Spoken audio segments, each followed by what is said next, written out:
Hey everybody, Kevin here with another Note Investor tip of the day.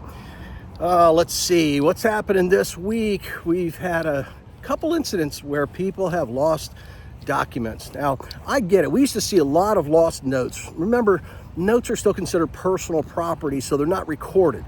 Where a mortgage that goes with the note, the mortgage attaches to real property, and therefore it is recorded. So there's always a record of that.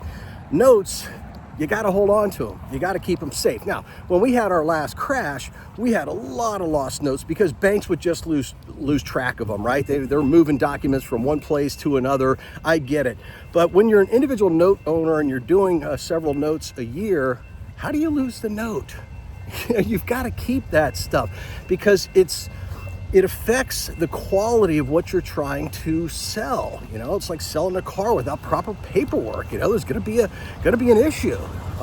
It may not be insurmountable, but it's an issue. So it's the same thing with us. We've got to take a look at that. Then you have to go and find out how big of a deal is that to both the servicing company or what's the implication if the note goes bad in the future and you're forced to file a foreclosure action. Is it going to hurt, delay, or extinguish your rights? So you've got to have a handle on that. In one of the cases this week, I looked up the state statute, and although a lost note is not, they don't like to see that, there are court cases in that state that says it still upholds if you have a copy of that. But people, if you're owning notes, keep the documentation, keep them safe, keep them stored.